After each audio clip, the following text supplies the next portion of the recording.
Hey loves, you rocking with your girl THUR for another Tense Tuesdays topics. Now today we're going to jump into part 2 of the Soul Ties series. As promised, last week I said that I was going to stick on this for about 3 to 4 series. As of now, I'm going to keep it to 3, but do not judge me if I push it to 4. Let me tell y'all, soul ties is something that I could talk about for life. Maybe not for life, but I could talk about it for a good amount of time. Somebody on Instagram posted that women are making up this issue of soul ties and we're using it as an excuse. I laughed. Literally, I laughed because I don't believe that we're making soul ties up as an excuse. Number one, soul ties are real. Number two, it's not an excuse. And then today what I'm going to tell you about is how are soul ties bad?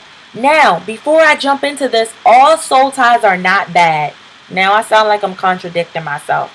Literally, all soul ties are not bad. Because think about it. When you are in perfect harmony with the one that God called you with, you are supposed to have a soul tie with them. You're supposed to become one flesh. But it complements each other.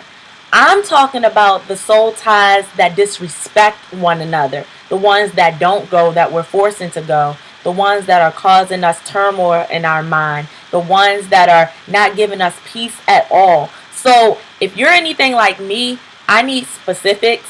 I believe you are, which is why you're here for this part 2 of soul ties. Or maybe you're just obsessed with soul ties like I am. So let's get into it. Number 1, soul ties will have you believing in anything that man says, and it will make you settle for everything.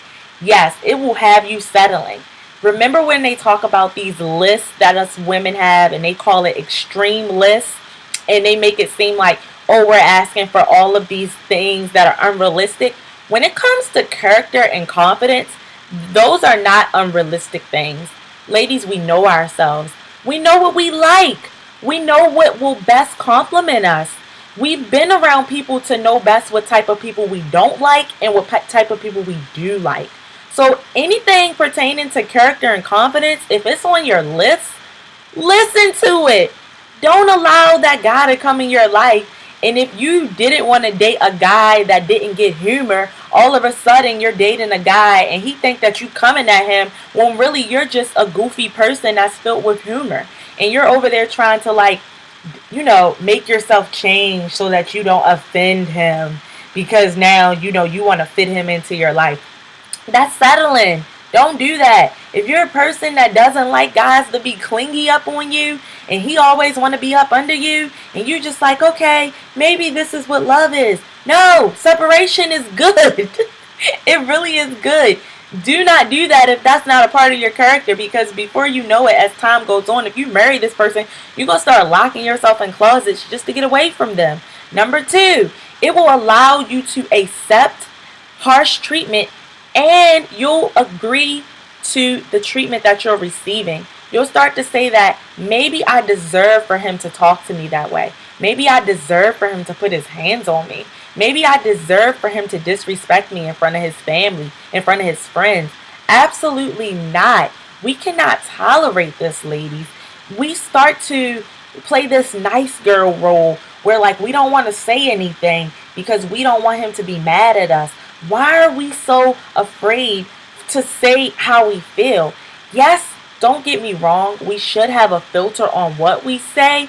But if there's something within us that's wrong and we feel like we can't communicate with this guy that we think God sent for us, there's an issue. God wouldn't give you a significant other that you can't communicate with.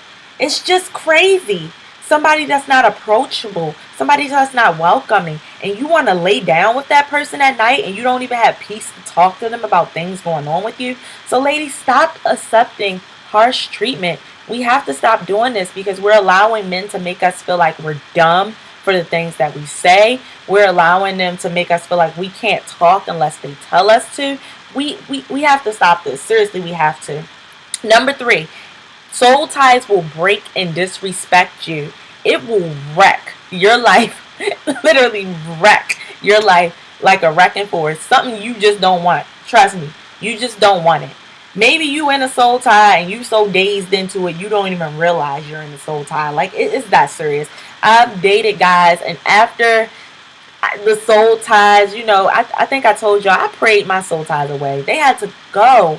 I've dated guys, and then like once I got over the thought of them, over the feeling of them, whatever, I'm just like, why did I date this guy?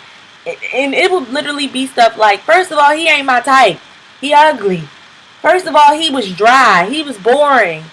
First of all, he smelled like his breath stank. Like, and I used to kiss him. Like, why do we do this? It's just, it will break and disrespect your boundaries. Now, serious boundaries, ladies, like, you'll be giving up the cookies too fast. He'll have you thinking that your reason for wanting to withhold the cookies is crazy because it doesn't mean anything, because sex is normal, right? God created sex. Yeah, I've heard it all before. But if you feel within you that you don't want to give your cookies up for 90 days, or if you want to be celibate to marriage, I'm not here to tell you what to do. We'll get into that again, and I'll back that up with biblical scripture. But today, I'm telling you about those boundaries. If you feel like somebody, the guy that you're dating, is telling you that you hold on to too strict of boundaries about what to do with your body, he's not the one for you. He's not the one for you. And you shouldn't feel guilted into giving that part of you away just because he tried to do some type of math equation. I'm on this math equation stuff because math equations, we always trying to make sense of them. He did some math equation to make you realize that, oh, that makes perfect sense. Like me wanting to withhold sex just doesn't make sense anymore. And I'm here to tell you, don't do it. We will give up these cookies. Before we want to give up these cookies, we will be putting ourselves into dangerous situations. He'll be having you on a block at 1 and 2 a.m. Why are you on the block? First of all, you don't even look like you belong on the block. Second of all, what makes him think that he can dodge bullets for you? He is not Superman. Like, seriously, men shouldn't put you into dangerous situations. They just shouldn't. They shouldn't put you down in front of people that they love and people that they respect. They shouldn't disrespect you. No. And then we always falling in love with this potential guy. This potential guy don't even know how to live up to his own potential. Who gave him that potential? Was it us? Was it him? Was it God? We need to be serious with ourselves about this. And girls, this is serious. Ladies, I ain't mean to call y'all girls.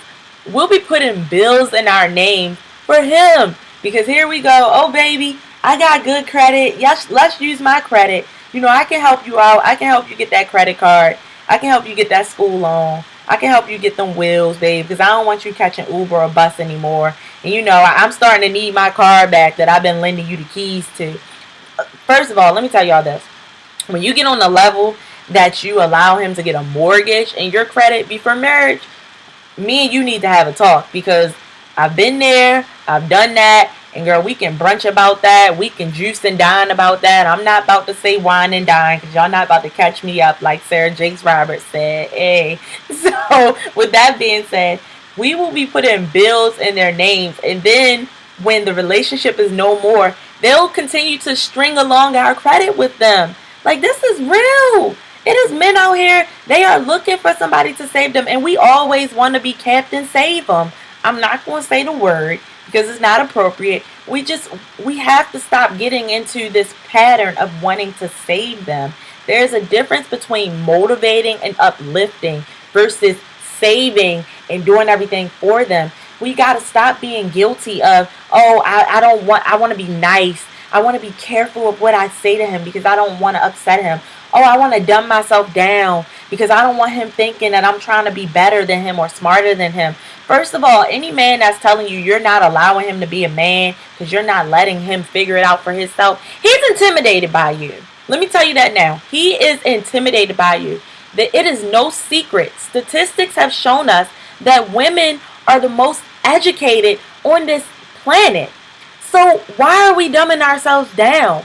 Why are we acting like we like things that we do not like? There's nothing wrong with learning about different things. But if you don't like something, don't force yourself to like it just to be with that person. You can be in a relationship with a person and y'all can have two different type of hobbies. But you don't have to force yourself and be lying to yourself that you like it just because you want that relationship. That's a soul tie. Break away from that soul tie. And then saying things like, oh, fitting into what he prefers. What does he prefer? I have a guy tell me that he likes women that are shaped more like South African women. And you know, South African women, they're thin in the waist and they're thick in the booty. You know, and I got a nice shape, I like to say. But I think he was telling me to do like some Love and Hip Hop, Love in Atlanta type stuff. I don't have Love and Hip Hop Atlanta or Hollywood or New York. Y'all can tell I watch those shows. I don't have that type of guap. I don't have that type of money. I don't have that type of mucho dinero. Whatever you want to call it, I don't have it. So why are you trying to fit me into your box? Maybe you're a guy that's into porn stars and maybe you like porn stars and you're trying to align me to fit with a porn star that you like. There's nothing wrong with guys telling us what they like, but when they trying to push us to be exactly like that, like, oh, I like women, I usually like women that are lighter skinned and longer hair. Well, baby, I don't wear long hair all the time. I don't have a problem with weaves. I don't have a problem with braids. I don't have a problem with ponytails. But sometimes I do like to rock what God gave me. And if you're going to sit right here and not like what God gave me, then we got a problem. So yes, ladies, this is part 2 of soul ties. Men will have you, making you settle. They will be making and breaking they will be disrespecting them boundaries up and down. And last but not least, accepting harsh treatment. When you're saying things like, oh, maybe I deserve for him to talk to me like that. Maybe this, maybe that. Sweetheart, that is a soul tie, and that is also an indication of abuse, some type of mental abuse, some type of physical abuse. I'm not talking down on anybody. I dated somebody where we used to hit each other back and forth. It was a reaction. He would hit me, and because I'm from Baltimore, I would hit him. But then I would get into those moments where like I felt like maybe I deserved for him to hit me and check me the way that he did. Absolutely not. If you hear your girlfriends talking like this, talk to them. If you hear yourself talking like this, check yourself. This is real. Soul ties are real. Please share this video with a sister. Subscribe to my channel. I told y'all it's going to be tense. It's going to be juicy. You may not like everything that I'm saying. If you don't like it, if you do like it, comment. I love y'all. Have a good night. Take care and be blessed.